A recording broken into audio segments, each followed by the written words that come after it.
Good morning friends.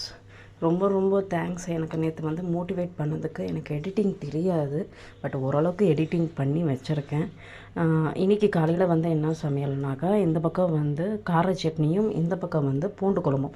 வாங்க எப்படி பண்ணலான்னு பார்க்கலாம். பூண்டு குழம்புக்கு வந்து ஆக்சுவலி ரெண்டு ஸ்பூன் எண்ணெய் ஊற்றிருக்கேன். கடுகு போட்டுக்கோங்க. கடுகு, சீரகம், அதுக்கப்புறம் கொஞ்சமாக உளுத்தம்பருப்பு. ஓகேவா? அது பாருங்கள். இதில் வந்து நான் என்ன பண்ணியிருக்கேன்னா, கார சட்னிக்கு துளியூண்டு வெங்காயம், துளியூண்டுனா இவ்வளோண்டு தேங்காய், அதுக்கப்புறம் 2 வெங்காயம், பெரிய வெங்காயம், அப்புறம் 3 தக்காளி நான் எடுத்திருக்கேன். இது கூட வந்து காஞ்ச மிளகா போட்டுக்கோங்க. இதில் வந்து என்ன போட்டிருக்கேன், 4 காஞ்ச மிளகா போட்டிருக்கேன். அப்புறம் 2 பல்லு பூண்டு போதும். அவ்வளோதான். இது வந்து கார சட்னிக்கு இவ்வளோதான். நல்லா வதக்கிட்டு அதுக்கப்புறம் கிரைண்ட் பண்ணி விட்டுருங்க. அப்படியும் பண்ணலாம். இதில் வந்து சாப் பண்ண பூண்டு ரொம்ப பொடியாக சாப்பரில் போட்டு நசுக்கி எடுத்துட்டேன். ஸோ இது நல்லா வதக்கணுன்னே இது கூட ஒரு தேங்காய் போட்டுருணும். தக்காளி அவ்வளோதான்.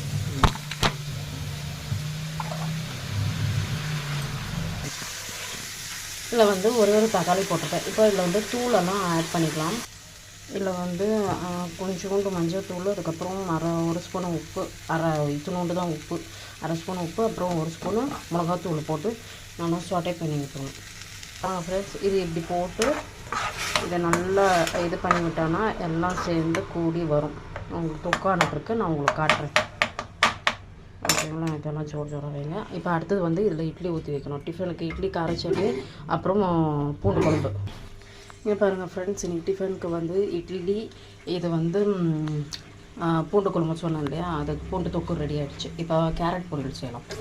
கேரட் பொரியலுக்கு ஃப்ரெண்ட்ஸ் 2 ஸ்பூன் எண்ணெய், அதுக்கப்புறம் கடுகு, சீரகம், அதுக்கப்புறம் கருவேப்பிலை, பூண்டு போட்டிருக்கேன். அது கூட வந்து வெங்காயம் ஆட் பண்ணிக்கோங்க. என்னோடய ஸ்டைலில் பண்ணுறேன். வெங்காயம் ஆட் பண்ணிட்டு இது கூட வந்து 3 காஞ்ச மிளகா, கொஞ்சோண்டு மஞ்சத்தூள், உப்பு போட்டுக்கோங்க. இங்கே பாருங்கள் ஃப்ரெண்ட்ஸ், இதில் வந்து 3 காஞ்ச மிளகா போட்டிருக்கேன், கொஞ்சோண்டு மஞ்சத்தூள், அரை இவ்வளோண்டு மஞ்சத்தூள், அப்புறம் அரை இவ்வளோண்டு உப்பு காரம்லாம் நான் கொஞ்சம் கம்மியாக தான் போடுவேன். அப்புறம் இஞ்சி தட்டி போட்டிருக்கேன். இப்போ வந்து கேரட் ஆட் பண்ணிக்கலாம். இங்கே பாருங்கள் ஃப்ரெண்ட்ஸ், இப்போ வந்து கேரட்டை போட்டாச்சு. அது கூட வந்து கொஞ்சமாக நீங்கள் தண்ணியை ஊற்றி மூடி போட்டு வேக வச்சு. பிரேக்ஃபாஸ்ட்டுக்கு வந்து இட்லி, கார சட்னி, லஞ்ச் பாக்ஸ் வந்து கேரட்டு பொரியலும், அந்த பூண்டு குழம்பு சொன்னேன்னா இதில் வந்து நான் நட்ஸை போட்டுருவேன்.